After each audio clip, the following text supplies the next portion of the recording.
Hello and welcome to today's lesson on mineral and fossil fuel resources.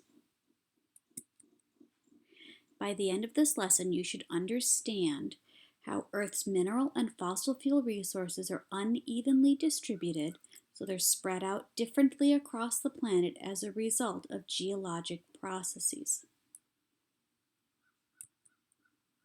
Your essential questions: how are fossil fuels formed? Where are fossil fuels found? What is a mineral? Where are minerals found? And what is the difference between a non-renewable and a renewable resource? All right, our vocab words for this lesson. We have fossil fuels, minerals, oil, coal, natural gas, uranium, pressure, sedimentary rock. Now we all know what that is already. Organic matter, renewable energy, and non-renewable energy. All right, fossil fuels come in three main categories.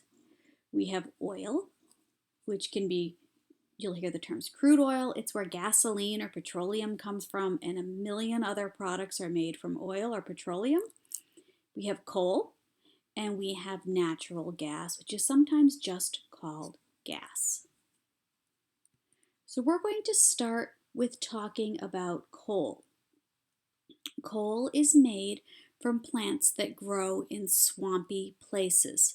And there's three different kinds of coal, which are going to be discussed in this brief video.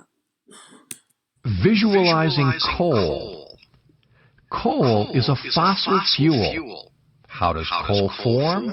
Coal forms from the compression of organic plant material over time. Here's how.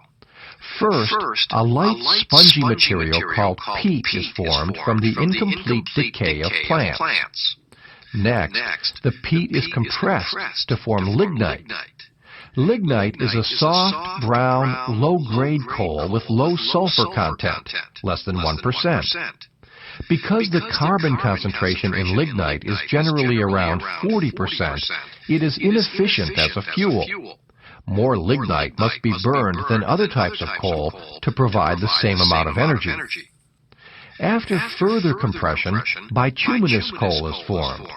Bituminous coal can have carbon concentrations as high as 85%. When bituminous coal burns, it releases carbon dioxide and gases containing sulfur and nitrogen into the air, causing air pollution. When more heat and pressure are applied, anthracite forms. Anthracite can have a carbon concentration as high as 90 to 95%, and it stores more energy and burns cleaner than other types of coal. However, less than 1% of the coal reserves in the United States are anthracite. Now remember, we talked about coal being formed by plants that grow in swampy areas. Swamps tend to be near the ocean, and they're very wet, warm places.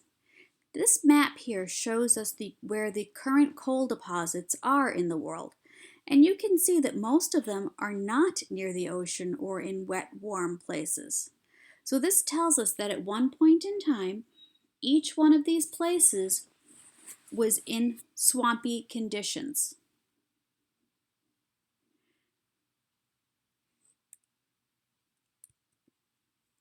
Now, oil is made from dead animals. Coal comes from plants. Oil comes primarily from dead animals, which will turn into crude oil. Crude oil is found inside of the Earth's crust. Millions of years ago, small animals and some plants in the ocean fell to the bottom of the sea when they died, and their remains were covered by mud. Over time, that mud eventually turned into rock. The rock is put under a lot of pressure, and as that rock is put under pressure, heat is added, and together the heat and the pressure turn the remains of those animals into crude oil. Something that's very important to remember here is that there was no air or oxygen present. In places where there was air or oxygen present, we don't get oil. The dead things just broke down. But when you have heat and pressure, those animals and plants turned into crude oil. Now, crude oil is often mixed with seawater. Remember, this happened from things dying in the ocean and settling into the bottom of the ocean. Oil moves upward and floats on water.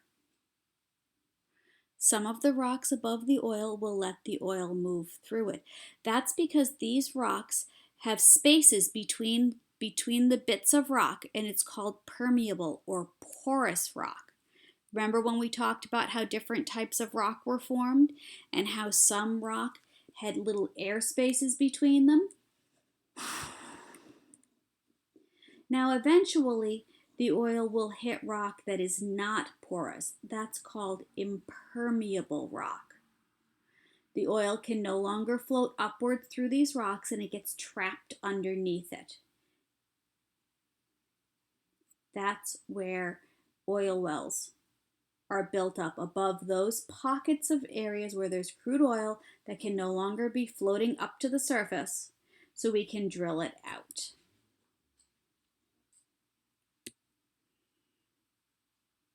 Now, the same process that creates oil creates natural gas. And generally, natural gas is found in the same places where oil is found.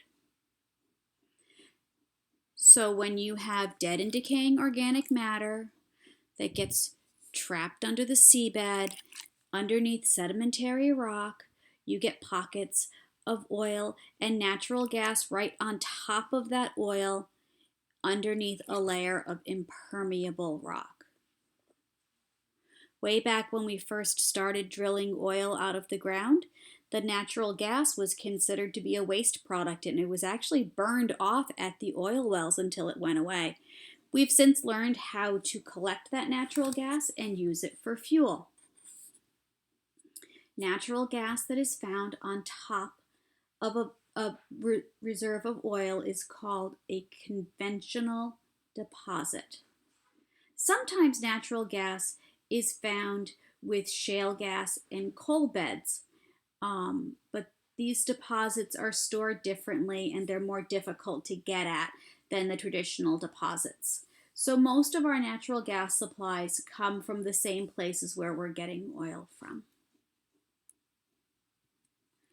Now this map here shows where our natural crude oil reserves are.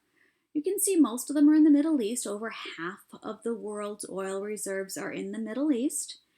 There's a whole bunch in South America. There's some in Africa, in Europe, in Asia, and in North America. Now, remember how oil is made. Oil is made by things that die in the ocean and sink to the bottom of the sea. So you have to remember at one point in time, all of these areas were underneath the ocean.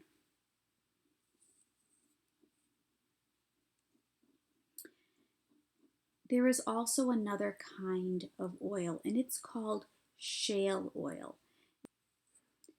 Shale oil is harder to get out of the ground as it requires mining as well. This map here shows where the shale oil deposits are in the world. You can see there's a lot of shale oil in the United States, and a lot of our domestic oil production is coming from the mining and drilling of shale oil. Now, in addition to fossil fuels, we actually have a fuel source that comes from a mineral. Now, a mineral is defined as something that is naturally occurring, so it happens in nature. It's inorganic, and that means that it's not made of plants or animals. Remember, both oil and coal and natural gas are all made from plants and animals. Minerals are not. Minerals often have a definite chemical structure and a crystal structure. The image here is a picture of salt, and salt is a mineral. Its chemical structure is a combination of sodium atoms and chlorine atoms. And it has a crystal structure. And what that really means is all of the atoms are lined up in nice, neat little rows. You can see here in the picture of the salt molecule that they're all at nice little right angles to each other, and that salt makes a little cube. And if you've ever really looked at table salt, they're little tiny cubes of salt. Now, uranium is a mineral. It's a naturally occurring element within Earth's crust. It occurs almost everywhere in very, very small amounts. But the only places where it's mined is where it's naturally occurring in larger concentrations. Uranium is the fuel that is used to run nuclear power plants. Now, it doesn't come out of the ground ready to be used in a nuclear power plant. But after it's processed and enriched, it is the driving force behind nuclear power. This brief video will show you how a nuclear generator works. The process of generating nuclear power begins in the reactor core where water is superheated. The superheated water, which is contained in a pipe, is then pumped through the boiler where it heats more water, producing steam. The steam turns the turbine, which turns the generator. The generator then produces an electric current. The steam is then pumped into the condenser, where it is cooled and changes back into liquid water. The liquid water then goes back to the boiler.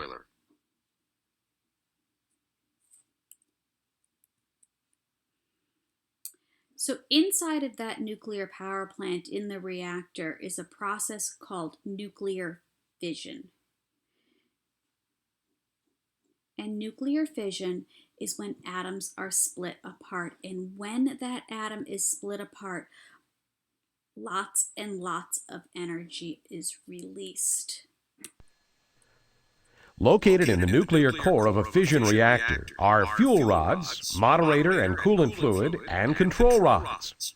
Each fuel rod contains tiny pellets of uranium dioxide. In these hundreds of fuel rods, fission occurs, producing an average of 2.5 neutrons per fission reaction. The fuel rods are surrounded by water, which acts as a moderator by colliding with the neutrons and slowing them to a low thermal level. The water absorbs the thermal energy, which is used to drive a steam turbine to generate electricity. The low-energy neutrons enter other fuel rods and collide with uranium-235 nuclei, creating additional fission chain reactions and the release of more neutrons. The amount of low-energy neutrons present is regulated by control rods made of boron, which are very effective at absorbing neutrons. These rods are raised out of or lowered into the core as needed to sustain the chain reaction at the desired level. Okay, now uranium is a mineral, and minerals can be mined out of the ground. There are active uranium mines in about 20 countries, but most of the world's uranium comes from mines in either Australia, Canada, Niger, Kazakhstan, Russia, and Namibia. This graphic here shows the concentration of uranium in different places, and you can see that most of our uranium is actually in Australia. Remember that uranium ore is radioactive, so precautions have to be taken to keep the miners safe during its removal from the earth. Now, not all of our energy comes from fossil fuels or from minerals. We do also get energy from what's known as renewable energy sources. And a renewable resource is one that can be used repeatedly because it's replaced naturally. The difference between renewable and non-renewable is renewable resources can be replaced as quickly as they are used, whereas non-renewable resources are used more quickly than they are made. So renewable resources are things like oxygen, which we need to breathe, water, solar energy, trees, biomass, wind. All right, solar energy. We all know that we get a lot of heat and light energy from our sun. We've talked about the heat from the sun is ultimately the driving force between all of the convection currents on the surface of the planet. Now, solar panels can take the sun's energy and convert it directly into electricity. It's a very clean form of energy, but there are materials used in making solar panels that have to be mined, and the energy produced must either be used right away or stored in batteries that can contain hazardous materials. Now, wind energy works by harnessing the wind's energy, which turns the blades on a windmill, which spins a turbine inside, which spins a generator, which then makes electricity, which again either needs to be used right away or stored in a battery. Hydropower works on the same principle as a wind turbine, except that you have water spinning the turbine instead of wind. But again, it runs a generator which makes electricity. Hydroelectric power typically comes from dams that were built across rivers. Now, geothermal power works in a similar means, except that it uses the heat from within the earth. And we've got a brief video that explains how this works. Water is changed to steam by the hot rock. The steam is pumped to the surface, where it turns a turbine attached to an electric generator. The water created by the condensed steam is pumped back into the ground.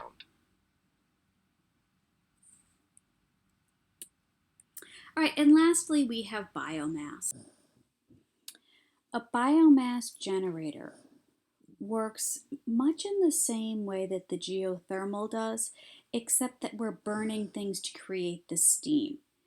And that can be anything from wood to crops, or what's known as crop residue. For example, if you had a field of corn, after you've harvested the corn, all of those corn stalks could be used as biofuel.